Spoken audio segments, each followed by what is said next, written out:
Price lord.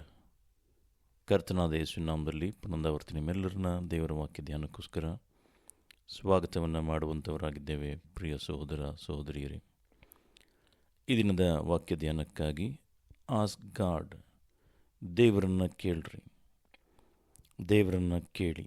Ask god. ನಾವು ಎದುರಿಸುವಂಥ ಪ್ರತಿಯೊಂದು ನಿರ್ಧಾರಕ್ಕೂ ಮನಸ್ಸು ಯುದ್ಧ ಭೂಮಿಯ ರೀತಿಯಲ್ಲಿ ಇರುವಂಥದ್ದಾಗಿದೆ. ಅಲ್ಲಿಯೇ ಅಂದರೆ ನಮ್ಮ ಮನಸ್ಸಿನಲ್ಲಿಯೇ ನಾವು ಸಾಧಕ ಬಾಧಕಗಳೊಂದಿಗೆ ಹೋರಾಡುತ್ತೇವೆ. ಪ್ರತಿಯೊಂದು ಸಂಭಾವ್ಯ ಅಂತೇಳಿದ್ರೆ ಇರಬಹುದಾದಂಥ ಪರಿಣಾಮಗಳನ್ನು, ಆಯ್ಕೆಗಳನ್ನು ನಾವು ಮಾಡ್ತೇವೆ.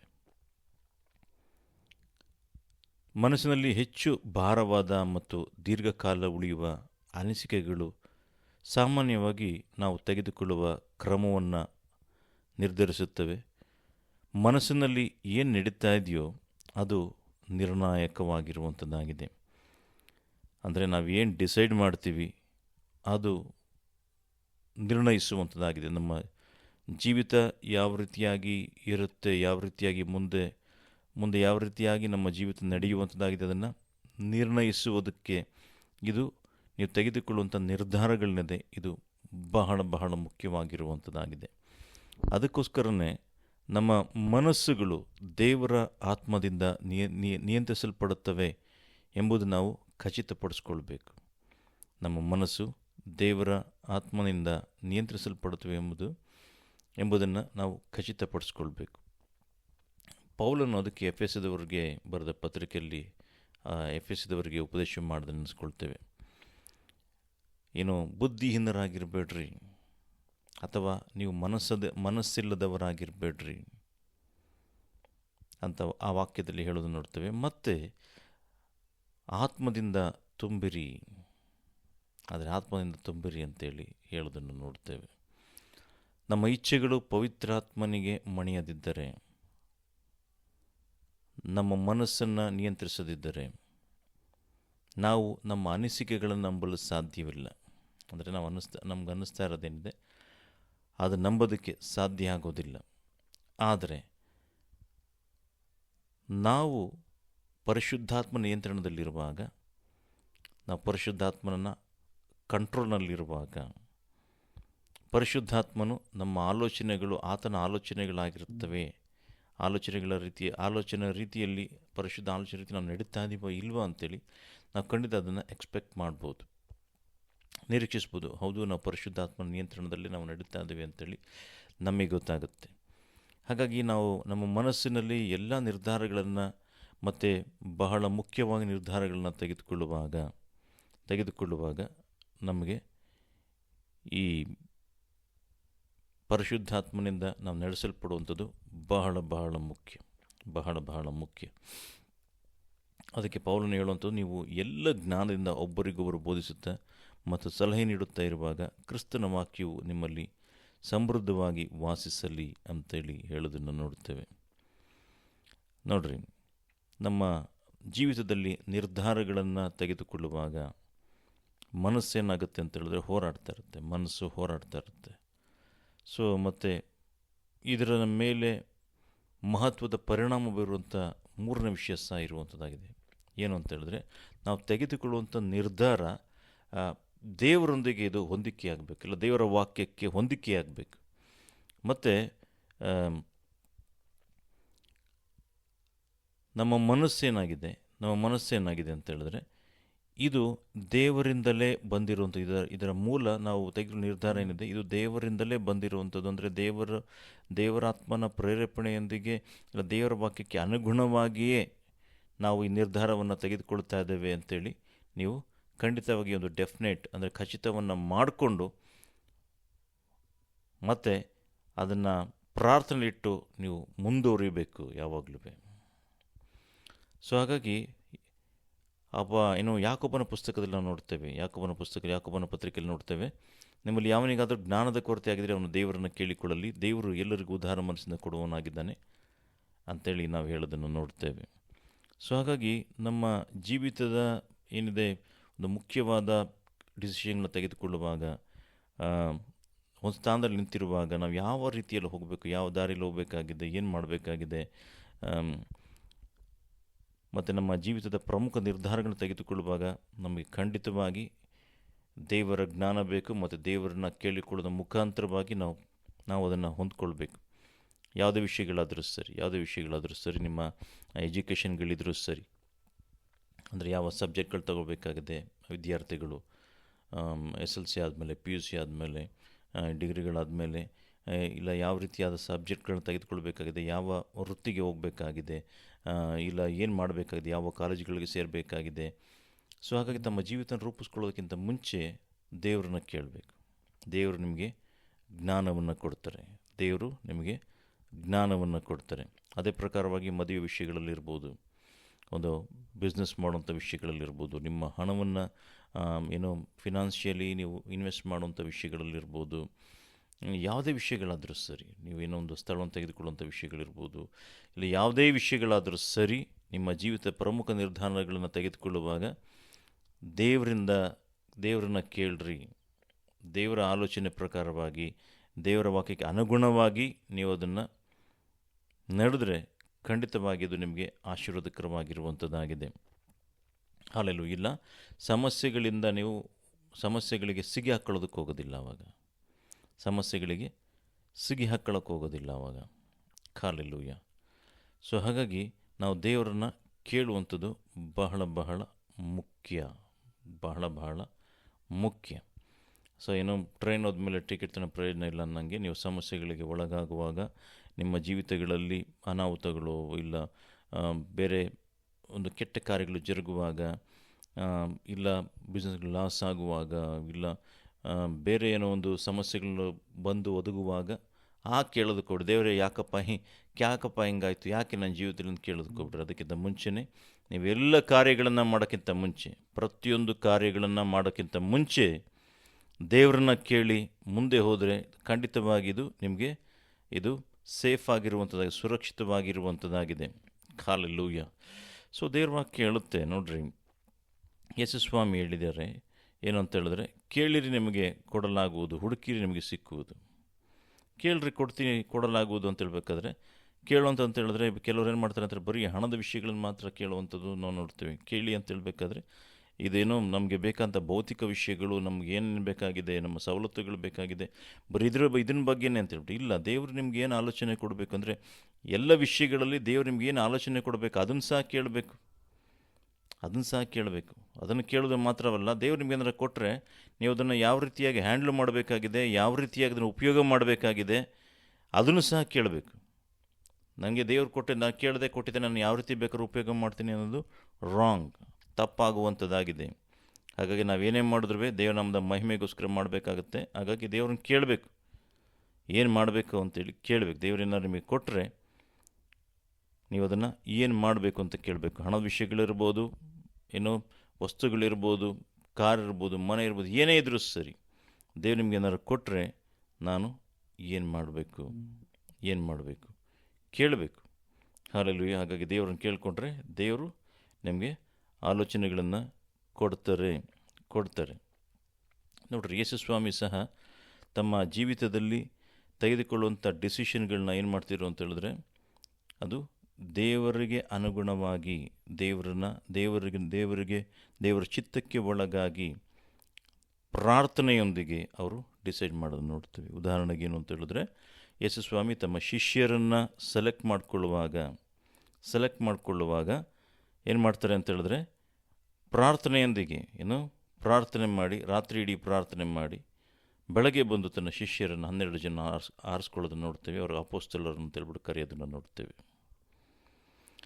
ಸೊ ಹಾಗಾಗಿ ಯೇಸು ಸ್ವಾಮಿ ಈ ಒಂದು ನಿರ್ಧಾರ ತಗೊಳ್ಬೇಕಾದ್ರೆ ದೇವರ ಸ್ಥಾನದಲ್ಲಿ ತಂದೆಯೊಂದಿಗೆ ಅಷ್ಟು ಸಮಯ ಕಳಿಬೇಕಾಗಿತ್ತಂದರೆ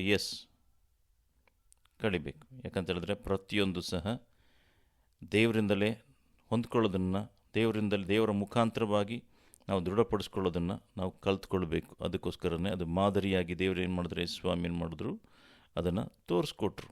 ಹಾಗಾಗಿ ನಮ್ಮ ಜೀವಿತದಲ್ಲಿ ಯಾವುದನ್ನು ಆಯ್ಕೆ ಮಾಡ್ಕೊಳ್ಬೇಕು, which one we have to choose, ಯಾವುದನ್ನು ಆಯ್ಕೆ ಮಾಡ್ಕೊಳ್ಬೇಕಾಗಿದೆ, ಆಯ್ಕೆ ಮಾಡ್ಕೊಳ್ಬೇಕು ಅಂತ ಹೇಳಿದ್ರೆ ಆಯ್ಕೆ ಮಾಡ್ಕೊಳ್ಳೋಂಥ ಮಾರ್ಗ ಯಾವುದು ಅಂತ ಹೇಳಿದ್ರೆ ಇದೇನೆ. ಇದನ್ನೇ ನಾವು ದೇವರನ್ನು ಕೇಳಬೇಕು. Ask God, ask god. ಅದಕ್ಕೆ ನೀವು ಚೂಸ್ ಮಾಡಬೇಕಾದ್ರೆ ನಿಮ್ಮ ಅದಕ್ಕೆ ಕೇಳಿ ನಿಮ್ಗೆ ಮುಂಚೆನೇ ಹೇಳಿದ್ವಿ ನಾವು, ನಿಮ್ಮ ಲೈಫ್ ಪಾರ್ಟ್ನರ್ ಇರ್ಬೋದು, ಬಿಸ್ನೆಸ್ ಪಾರ್ಟ್ನರ್ ಇರ್ಬೋದು, ಇಲ್ಲ ಯಾವುದೇ ವಿಷಯಗಳನ್ನು ಚೂಸ್ ಮಾಡೋಕ್ಕಿಂತ ಮುಂಚೆ ನೀವೇನು ಮಾಡಬೇಕು? ದೇವರನ್ನ ಕೇಳಬೇಕು, ಪ್ರಾರ್ಥನೆ ಮಾಡಬೇಕು, ಪ್ರಾರ್ಥನೆ ಮಾಡಿಕೊಳ್ಬೇಕು. ಅದಕ್ಕೆ ದಾವೀದನ ಸಹ ಹೇಳೋದನ್ನು ನೋಡ್ತೇವೆ. ಕರ್ತನೇ, ನೀನು ನನಗೆ ವಾಗ್ದಾನ ಮಾಡಿದಂತೆ ನನ್ನ ನಡೆಸು, ನಾನು ಹೋಗಬೇಕಾದ ದಾರಿ ನನಗೆ ತೋರಿಸು, ನನ್ನನ್ನು ಸಮಾನಾದ ದಾರಿಯಲ್ಲಿ ನಡೆಸು ಅಂತ ಕೇಳೋದನ್ನು ನೋಡ್ತೇವೆ. ಯಾಕೆ ಅಂತ ಹೇಳಿದ್ರೆ, ಯಾಕೆ ಅಂತ ನೋಡಬೇಕಾದ್ರೆ ದಾವೀದನಿಗೆ ಚೆನ್ನಾಗಿ ಗೊತ್ತು, ದೇವರು ನನ್ನನ್ನು ನಡೆಸ್ತಾರೆ, ನನ್ನ ನಡೆಸಬೇಕು. ದೇವರು ನಡೆಸಿದ್ರೆ ಮಾತ್ರ ಅದು ಸೇಫ್ ಆಗಿರುತ್ತೆ, ಸುರಕ್ಷಿತವಾಗಿರುತ್ತೆ ಅಂತೇಳಿ ಅವನಿಗೆ ಗೊತ್ತು ಚೆನ್ನಾಗಿ. ಒಂದು ವೇಳೆ ಸೇಫ್ ಆಗಿಲ್ಲ ಅಂತಿತ್ತು ಅಂತ ಹೇಳಿದ್ರು ದೇವರು ಅದನ್ನು ಸೇಫ್ ಮಾಡ್ತಾರೆ, ಸರಾಗ ಮಾಡ್ತಾರೆ. ದಾರಿಲಿ ಅಡ್ಡಿ ಅಂಕುಡೊಂಕುಗಳಿತ್ತು ಅಂತ ಹೇಳಿದ್ರೆ, ಹಳ್ಳದಿನೆಗಳಿತ್ತು ಅಂತ ಹೇಳಿದ್ರೆ ದೇವರು ಅದನ್ನು ಸಮನಾಗಿ ಮಾಡಿ ದೇವರನ್ನು ನಡೆಸ್ತಾರೆ. ಇಲ್ಲ ಅದನ್ನು ದಾಟಿ ಹೋಗುವಾಗೆ ದೇವರು ಮಾಡ್ತಾರೆ ಅಂತೇಳಿ ದಾವೀದನಿಗೆ ಚೆನ್ನಾಗಿ ಗೊತ್ತಿತ್ತು. ಹಾಗಾಗಿ ದೇವರೇ ನನ್ನನ್ನು ಸರಿಯಾದ ಸಮಾನ ದಾರಿಯಲ್ಲಿ ನಡೆಸು ಅಂತೇಳಿ ನಾವು ದಾವೀದ ಹೇಳೋದನ್ನು ನಾವು ನೋಡ್ತೇವೆ. ಹಲ್ಲೆಲೂಯಾ. ಸೊ ಹಾಗಾಗಿ ನಮ್ಮ ಎಲ್ಲ ಸಂಗತಿಗಳಲ್ಲಿ ನಾವು ದೇವರನ್ನು ಕೇಳೋದು ಬಹಳ ಬಹಳ ಮುಖ್ಯ, ಬಹಳ ಬಹಳ ಮುಖ್ಯ. ಸೊ ದೇವರ ಚಿತ್ತದ ಪ್ರಕಾರವಾಗಿ ನಮ್ಮ ಆಲೋಚನೆಗಳನ್ನ ತೆಗೆದುಕೊಳ್ಳುವಂಥದ್ದು, ಮತ್ತು ದೇವರ ಚಿತ್ತದ ಪ್ರಕಾರವಾಗಿ ನಮ್ಮ ಜೀವಿತದ ಎಲ್ಲ ಡಿಸಿಷನ್ಸ್ಗಳು, ಈಚ್ ಆ್ಯಂಡ್ ಎವ್ರಿ ಡಿಸಿಷನ್, ಪ್ರತಿಯೊಂದು, ಒಂದು ಸಣ್ಣ ಇರ್ಬೋದು ದೊಡ್ಡ ಇರ್ಬೋದು, ಯಾವುದೇ ಆದರೂ ಸರಿ, ನಾವು ಡಿಸೈಡ್ ಮಾಡೋಕ್ಕಿಂತ ಮುಂಚೆ ನಾವು ದೇವರನ್ನು ಕೇಳಬೇಕು. ಯಾವ ಸ್ಥಳಕ್ಕೆ ಹೋಗಬೇಕಾ, ಹೋಗಬಾರ್ದಾ, ಆ ಸ್ಥಳಕ್ಕೆ ಹೋಗಬಾರ್ದಾ ನೀವು ಕೇಳಬೇಕು. ಈ ವಿಷಯ ಕೇಳಬೇಕಾ? ಎಸ್ ಕೇಳಬೇಕು. ಯಾಕಂತ ಹೇಳಿದ್ರೆ ಅಲ್ಲಿ ಏನಿದೆ ನಿಮ್ಗೆ ಗೊತ್ತಿಲ್ಲ. ಹಾಗಾಗಿ ನೀವೇನು ಮಾಡಬೇಕು ಅಂತ ಹೇಳಿದ್ರೆ, ಪ್ರತಿಯೊಂದು ವಿಷಯಗಳನ್ನು ನೀವು ದೇವರನ್ನು ಕೇಳಿ, ಅದಾದ ನಂತರ ನೀವು ಮುಂದುವರಿಬೇಕು. ನೋಡ್ರಿ, ಡಿಸಿಷನ್ ತೊಗೊಳ್ಬೇಕಾದ್ರೆ ನಿಮ್ಗೆ ಆತಂಕ ಇದೆಯಾ, ಭಯ ಇದೆಯಾ, ಅವಾಗೇನು ಮಾಡಬೇಕು ಅಂತ ಹೇಳಿದ್ರೆ, ನೀವು ಅದಕ್ಕೆ ದೇವ್ರ ವಾಕ್ಯ ಕೇಳುತ್ತೆ, ಯಾವುದೋ ವಿಷಯಕ್ಕೂ ಚಿಂತೆ ಮಾಡಿಬಿಡ್ರಿ, ಎಲ್ಲ ವಿಷಯದಲ್ಲೂ ಪ್ರಾರ್ಥನೆ, ವಿಜ್ಞಾಪನೆ, ಕೃತಜ್ಞಾಸ್ತಿ ಮಾಡಿರಿ, ನಿಮ್ಮ ವಿನಂತಿಗಳನ್ನು ದೇವರಿಗೆ ತಿಳಿಸ್ರಿ. ಆಗ ಎಲ್ಲ ಗ್ರಹಿಕೆ ನೀವಿರುವ ದೇವರ ಶಾಂತಿ ನಿಮ್ಮ ಹೃದಯಗಳಲ್ಲಿ, ನಿಮ್ಮ ಮನಸ್ಸುಗಳನ್ನು ಕ್ರಿಸ್ತ ಯೇಸುವಿನಲ್ಲಿ ಕಾಪಾಡುತ್ತದೆ ಅಂತೇಳಿ ಅದಕ್ಕೆ ಹೇಳಿದ್ದು.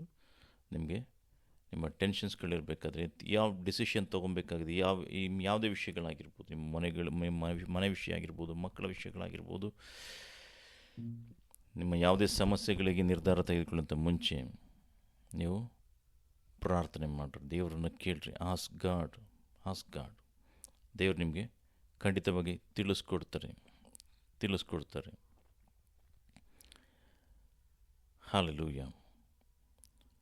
ನಾವು ನೋಡ್ತೇವೆ, ಯಾಕೆ ನಮಗೆ ದೇವ್ರು ನಡೆಸ್ತಾ ಇದ್ದಾರಲ್ವ, ವಾಗ್ದಾನ ಮಾಡಿದಾರಲ್ಲ, ಯಾಕೆ ಇಷ್ಟು ಮುಖ್ಯ ಅಂತ ಕೆಲವರು ಕೇಳ್ತಾರೆ. ಆದರೆ ಗೈಡೆನ್ಸ್ ಏನಿದೆ, ದೇವರಿಂದ ಇದು ತೊಗೊಂಡೋಗೋದು ಸೇಫು. ದೇವ್ರನ್ನ ತೊಗೊಂಡೋಗೋದು ಯಾವಾಗಲೂ ಸೇಫ್. ಕನ್ಫರ್ಮ್ ಮಾಡ್ಕೊಳ್ಳುವಂಥದ್ದು, ಸ್ಪಷ್ಟಪಡಿಸ್ಕೊಳ್ಳುವಂಥದ್ದು ಬಹಳ ಬಹಳ ಮುಖ್ಯ. ಕೆಲವರು ಏನು ಮಾಡ್ತಾರೆ ಅಂತ ಹೇಳಿದ್ರೆ, ದೇವ್ರು ನನಗೆ ಜ್ಞಾನ ಕೊಟ್ಟಿದ್ದಾರೆ ಅಂತೇಳಿ ಸುಮ್ಮನೆ ಜ್ಞಾನಯುಕ್ತವಾಗಿ ಹೋಗ್ತಾರೆ. ದೇವ್ರ ಜ್ಞಾನ ಕೊಟ್ಟಿಲ್ಲ ಅಂತಲ್ಲ, ಆದರೆ ಕೇಳಬೇಕು. ಅದಕ್ಕೆ ದೇವ್ರ ವಾಕ್ಯ ಕೇಳುತ್ತೆ. ಸೊಲೊಮೋನು ಸಹ ಏನು ಮಾಡಿದ್ದಾನೆ ಅಂತ ಹೇಳಿದ್ರೆ, ಅವನು ಜ್ಞಾನೋಕ್ತಿಗಳು ಬರೆದಿರೋ ನೋಡ್ತಾರೆ. ಯಾರು ಜ್ಞಾನೋಕ್ತಿಗಳು ಸೊಲೊಮೋನ ಜ್ಞಾನೋಕ್ತಿಗಳು ನೋಡಬೇಕಾದ್ರೆ, ನಿನ್ನ ಸ್ವಂತ ಬುದ್ಧಿಯ ಮೇಲೆ ಆಧಾರ ಮಾಡ್ಕೊಳ್ಬೇಡ ಅಂತ ಎಚ್ಚರಿಸೋದು ನೋಡ್ತೇವೆ. ಹಲ್ಲೆಲೂಯಾ. ಅಂತ ಹೇಳಿದ್ರೆ, ನಿನ್ನ ಸ್ವಂತ ಬುದ್ಧಿನ ಆಧಾರ ಮಾಡ್ಕೊಳ್ಬೇಡ. ಯಾಕಂತ ಹೇಳಿದ್ರೆ, ಕಮ್ಮಿಂಗ್ ಡೇಸ್ಗಳಿರ್ಬೋದು, ಕಮ್ಮಿಂಗ್ ಇಯರ್ಸ್ಗಳಿರ್ಬೋದು, ನಿಮ್ಮ ಭವಿಷ್ಯತ್ ಯಾವ ರೀತಿಯಾಗಿದೆ, ಮುಂದೆ ಏನಿದೆ ಅಂತೇಳಿ ನಿಮಗೆ ಗೊತ್ತಿಲ್ಲ, ಆದರೆ ದೇವ್ರಿಗೆ ಗೊತ್ತುಂಟು. ಹಾಗಾಗಿ ನಿಮ್ಮ ಸ್ವಂತ ಬುದ್ಧಿಯ ಮೇಲೆ ಆಧಾರ ಮಾಡ್ಕೊಳ್ಳೋದಕ್ಕೆ ಹೋಗ್ಬಿಟ್ರಿ. ದೇವರ ಮೇಲೆ ನೀವು ಆಧಾರವಾಗಿತ್ತು ಅಂತ ಹೇಳಿದ್ರೆ, ದೇವರು ನಿಮ್ಮನ್ನು ಮುನ್ನಡೆಸುವಂಥವರಾಗಿದ್ದಾರೆ. ದೇವರು ನಿಮ್ಮನ್ನು ಸಮಾನದ ದಾರಿಯಲ್ಲಿ ದೇವರು ನಡೆಸ್ತಾರೆ. ಹಲ್ಲೆಲೂಯಾ. ಸೊ ಹಾಗಾಗಿ ನಿಮ್ಮ ಪ್ರಾರ್ಥನೆ ಏನಿದೆ, ನಿಮ್ಮ ದಿನನಿತ್ಯದ ಪ್ರಾರ್ಥನೆ, ದೇವರೇ ನಮ್ಮನ್ನು ನಡೆಸ್ರಿ. ಪ್ರತಿದಿನ ಶುರುವಾಗಿದ್ದ ಮುಂಚೆ ಇರ್ಬೋದು, ಇದು ನಿಮ್ಮ ಪ್ರಾರ್ಥನೆ ಆಗಿರಲಿ. ದೇವರೇ ನಮ್ಮನ್ನು ನಡೆಸ್ರಿ. ನೀವು ದೇವ್ರನ್ನ ಕೇಳ್ರಿ. ನೀವು ಪ್ರತಿಯೊಂದು ಸಣ್ಣ ದೊಡ್ಡ ಯಾವುದೇ ವಿಷಯಗಳಾದರೂ ಸರಿ, ದೇವ್ರನ್ನ ಕೇಳ್ರಿ. ದೇವ್ರನ್ನ ಕೇಳ್ದಲೆ ಏನನ್ನು ಮಾಡಿಬಿಡ್ರಿ. ಒಂದು ವಸ್ತುಗಳು ತಗೊಳ್ಳೋದಿರ್ಬೋದು, ನಿಮ್ಮ ಮನೆಗೆ ಬೇಕಂತ ಅಗತ್ಯ ಪದಾರ್ಥಗಳಿರ್ಬೋದು. Ask God, ask God, ask God. Hallelujah. ನಾವು ನೋಡ್ತೇವೆ ಯಾವ ರೀತಿಯಾಗಿ ನೀವು ದೇವರನ್ನ ಕೇಳಬೇಕು ಅಂತೇಳಿ ನಾವು ನಿಮಗೆ ಕಲಿಸ್ಕೊಡ್ತಾ ಇದ್ದೇವೆ ದೇವರ ವಾಕ್ಯದ ಆಧಾರದಲ್ಲಿ. ಸೊ ಹಾಗಾಗಿ ಇದನ್ನು ನಾವು ಕಲ್ತ್ಕೊಂಡಾಗ ಏನಾಗುತ್ತೆ ಅಂತ ಹೇಳಿದ್ರೆ ನಮ್ಮ ಜೀವಿತ ಖಂಡಿತವಾಗಿ ನಾವು ದೇವರನ್ನ ಕೇಳಿ ಮಾಡುವುದರಿಂದ, ಅಂದರೆ ದೇವರು ನಮ್ಮನ್ನು ಮುನ್ನಡೆಸ್ತಾರೆ. ಅಂದರೆ ನಮಗೆ ಗೊತ್ತಿಲ್ಲದ ರೀತಿಯಲ್ಲಿ ಯಾವ ರೀತಿಯಾಗಿ ಮುಂದೆ ಮಾರ್ಗಗಳಲ್ಲಿ ಏನೇನಿದೆ ನಮ್ಗೆ ಗೊತ್ತಿಲ್ಲ, ಏನಿಗೆ ಗೊತ್ತಿಲ್ಲ ದೇವ್ರ ಚಿತ್ತ ಏನಿದೆ ಆ ವಿಷಯಗಳಲ್ಲಿ.